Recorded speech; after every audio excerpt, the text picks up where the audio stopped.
नमस्कार दोस्तों, स्वागत है आपका प्रयागराज स्टेशन चैनल पर। आज की डिक्टेशन लिखने के लिए तैयार हो जाइए। Ready, start.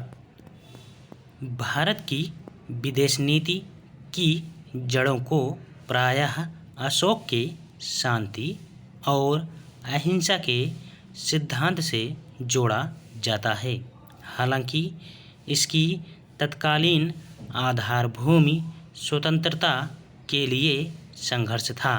भारतीय राष्ट्रीय कांग्रेस के अनेक प्रस्तावों में भारत की विदेश नीति की रूपरेखा तैयार की गई, जिसका प्रारूप प्रमुख रूप से जवाहरलाल नेहरू ने बनाया था।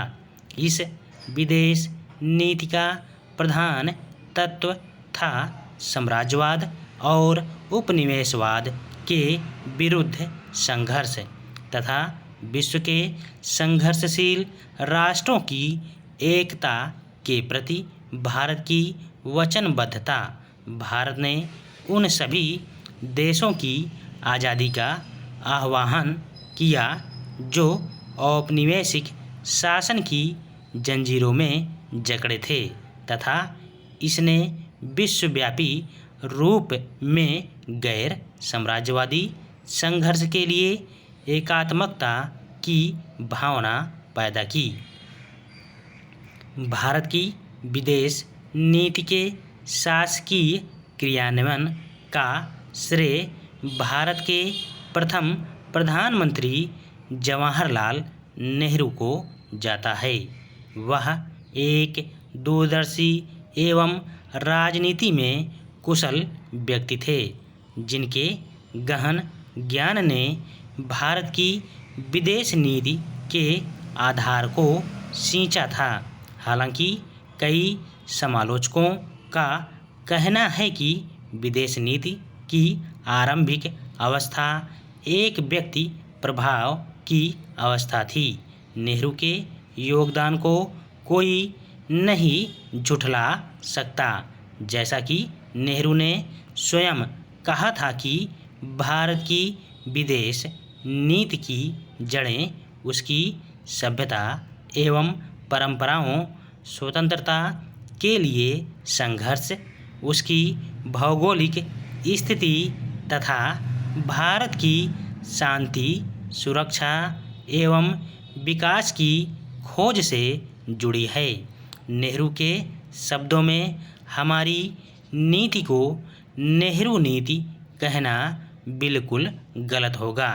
इसका निर्माण मैंने नहीं किया है, यह तो भारत की परिस्थितियों की उपज है। इसका जन्म भारत के अतीत की विचारधारा, समस्त भारतीय मानसिक दृष्टिकोण, स्वतंत्रता संघर्ष के दौरान भारतीय मस्तिष्क में परिवर्तन तथा वर्तमान विश्व जनित परिस्थितियों से हुआ है। जब 1947 में भारत को आज़ादी मिली, तब भारत सैनिक व आर्थिक रूप से दुर्बल था। नेहरू इस बात से परिचित थे कि आर्थिक शक्ति देश की स्थिरता और सामाजिक सामंजस्य के लिए जरूरी थी।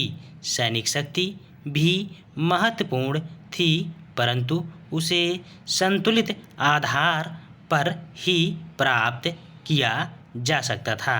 जब नेहरू भारत की दुर्बलताओं से परिचित हुए, तो उन्हें समान रूप से भारत के सामर्थ्य, उसके गौरवमयी अतीत, उसकी सभ्यता की आकांक्षाओं, देश की व्यापकता और इसके निहितार्थों की भी चिंता हुई।